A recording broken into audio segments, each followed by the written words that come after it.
उत्तर प्रदेश के आगरा के pinnate block में चंबल नदी का जलस्तर बढ़ने से 40 गांव बाढ़ की चपेट में आ गए हैं, तो वहीं 10 गांव ऐसे भी हैं जो बिल्कुल जलमग्न हो चुके हैं। वहीं किसानों की फसल भी बर्बाद हो चुकी है। इन सभी का जायजा लिया है हमारे संवाददाता टिंकू सिंह ने। देखिए ये स्पेशल रिपोर्ट।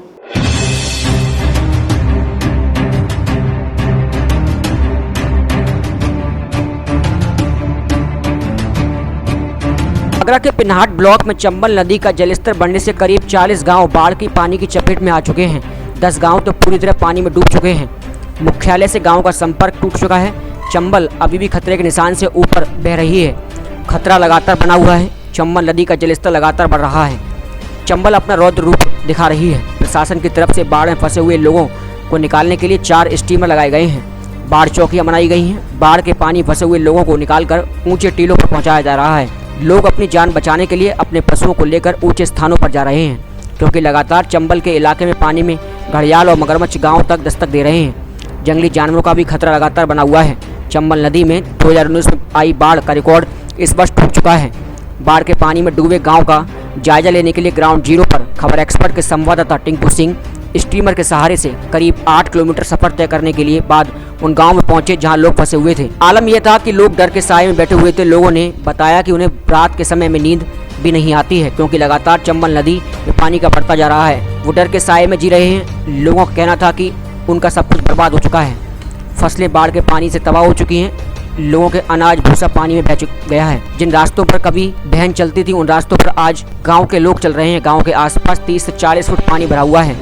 जिन खेतों में फसलें उगाई जाती थी आज वह खेत नदी बन चुके हैं। मुख्यालय से लगातार अधिकारी भी चंबल नदी पर जायजा लेने के लिए पहुंच रहे हैं। भारी बारिश के चलते आई बाढ़ जैसे संकट को लेकर उत्तर प्रदेश के मुख्यमंत्री लगातार अधिकारियों को दिशा निर्देश दे रहे हैं। बाढ़ में फंसे लोगों को खाने पीने की चीज़ें मुहैया कराई जा रही हैं, लेकिन पिनाट में लापरवाही देखने को मिली। जब हमने लोगों से बात की तो लोगों ने बताया कि अभी तक प्रशासन की तरफ से हमें खाने पीने के लिए कोई भी सामान नहीं भेजा गया है। समाज सेवी संस्थाओं के द्वारा लोगों को खाने पीने का सामान भेजा जा रहा है। मुख्यमंत्री के द्वारा दिए जा रहे दिशा निर्देशों की अधिकारियां धज्जियां उड़ा रहे हैं। पिनाट ब्लॉक में आज खबर एक्सपर्ट की टीम ने जाकर चंबल के रुद्र रूप ले जाने के बाद कुछ गांव डूब चुके हैं, जिनके लिए सड़कों का संपर्क और गांव के लोग अपने तम्बू बनाकर गांव की ऊंची ऊंची जगहों पर रह रहे हैं। लेकिन प्रशासन की तरफ से उन गांव के लिए कोई राशन सामग्री और खान पीने की व्यवस्था नहीं कराई गई है। वहीं लगातार एसडीएम लेखपाल और बड़े बड़े अधिकारी इन गाँवों की बात कर रहे हैं कि इन गाँव के लोगों के लिए पूरी खाद्य सामग्री पहुंचाई जा रही है। लेकिन हम इन गाँव के लोगों से जानते हैं कि मौके पर क्या कोई अधिकारी के द्वारा इन लोगों के लिए खाने पीने की सामग्री पहुंचाई गई है या नहीं पहुंचाई गई है। लोग आप मेरे पीछे देख सकते हैं कि अपने निजी तंबू बनाकर लोग अपने घरों में रह रहे हैं, लेकिन प्रशासन के अधिकारियों ने इन लोगों की समस्याओं और इनकी जो चंबल का जो विकट रूप है जो प्रकट हो रहा है, लगातार जलस्तर बढ़ता चला जा रहा है, जो खतरे से ऊपर चल रहा है, लेकिन अब तक अधिकारियों ने इन गाँवों का कोई दौरा नहीं किया। हम जानना चाहेंगे लोगों से कि क्या मौके पर कोई अधिकारी ने इन गाँव की समस्या देखी या गाँव के लोगों के लिए खान पीने की व्यवस्था कराई। सर आपका नाम? अकबर सिंह। अकबर सिंह, क्या चंबल नदी का रुद्र रूप और जो पानी का लगातार प्रकोप बढ़ता चला जा रहा है, क्या कोई अधिकारी के द्वारा आपके लिए खाद्य सामग्री या राशन की या स्वास्थ्य समस्याएं आपकी देखी? यहाँ पे न तो शासन न प्रशासन के द्वारा न कोई खाद्य सामग्री की व्यवस्था है, न कोई स्वास्थ्य संबंधी कोई सुविधा है। और अगर कोई शासन प्रशासन वायदा करता है कि यहाँ कोई राहत चौकी भी है, तो यहाँ पे कोई राहत चौकी भी स्थापित नहीं की गई है। केवल सब एक दिखावे के लिए अभिलेखों के तौर पे शासन प्रशासन कुछ भी कह सकता है।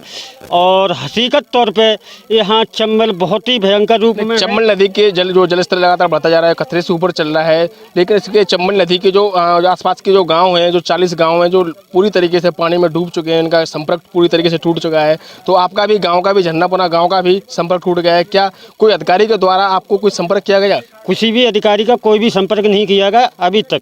कोई जैसे इमरजेंसी व्यवस्था होती है, स्वास्थ्य सेवाएं, टैबलेट या दवाई दूरी की व्यवस्था कराई? कोई भी व्यवस्था नहीं कराई।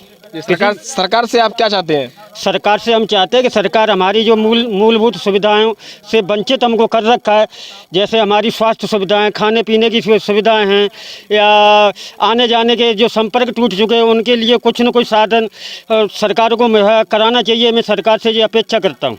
ग्रामीणों ने बताया कि गांव के लोग जो पानी की जो नदी की चंबल नदी के पानी में डूब चुके हैं। उन्होंने गांव के लोगों को ऊंचे स्थानों पर जो रास्ता था वो पूरी तरीके से बंद हो चुका है और आने जाने का कोई रास्ता नहीं है। इसलिए गांव के लोग ऊंचे ऊंचे रास्तों पर अपने परिवार के बच्चों को लेकर अपनी समस्याओं को नोट कर रहे हैं और खान पीन ऊपर ही क्षेत्रों में कर रहे हैं। कुछ लोग भूखे भी अपनी रात बिता रहे हैं। देखते हैं कि आगरा प्रशासन और क्या नेता प्रतिनिधि इन लोगों की समस्याओं को सुनता है। कैमरा पर्सन धर्मेंद्र के साथ मैं टिंकू सिंह, खबर एक्सपर्ट, आगरा।